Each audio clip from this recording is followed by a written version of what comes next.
میں پہلے تو کل آپ کو ریمائنڈ کروانا چاہتا ہوں کہ جب میں شام کو آیا تھا تو مجھے آپ سب کو کہنا پڑا تھا گھبرانا نہیں ہے.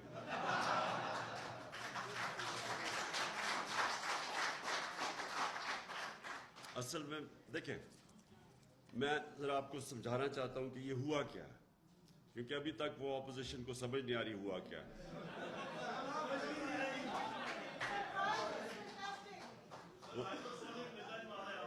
نہیں، انہوں نے ریئلائز نہیں کیا کہ جس وقت پاکستان کی نیشنل سیکیورٹی کونسل نے واضح طور پہ کہہ دیا کہ پاکستان کی یہ جو نو کانفیڈنس موشن تھی، اس میں سے بیرون ملک کی انٹرفیرنس تھی.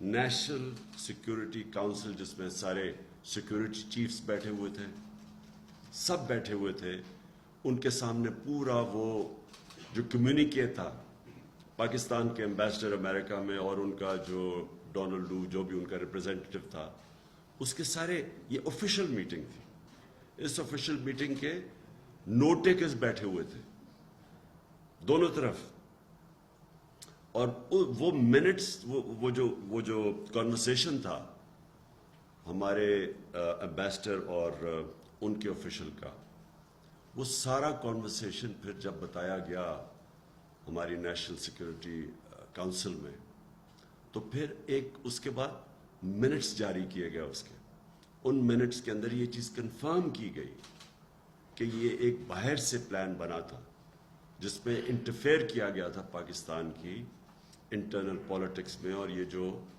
جو نو کانفیڈنس تھی اس کی بنیاد باہر تھی.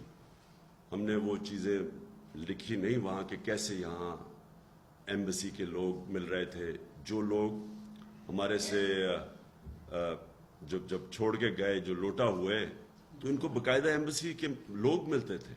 ان کا کیا کام تھا؟ دیکھیں، ہیڈز آف کئی دفعہ بات پولیٹیکل پارٹیز کے ہیڈز کو اس لیے ملتے ہیں کہ وہ پوچھ سکتے ہیں ملک کے صورتحال وغیرہ، لیکن ان لوگوں کو ملنے کا ان کا کیا تھا؟ تو وہ سارا کنیکشن تھا اس کا نو کانفیڈنس موو جو کہ باہر سے انیشیٹڈ تھی. تو جب ایک دفعہ ملک کی ہائیسٹ سیکیورٹی باڈی یہ کنفرم کر دیتی ہے، تو اس کے بعد تو یہ پروسیڈنگز یہ ارریلیونٹ تھی کہ نمبرز کتنے ہیں. تو میں آپ کو یہ بتا نہیں سکتا تھا کل رات، کیونکہ مجھے ڈر یہ تھا کہ وہ آج وہ شوق میں نہ ہوتے اگر میں سب کو بتا دیتا.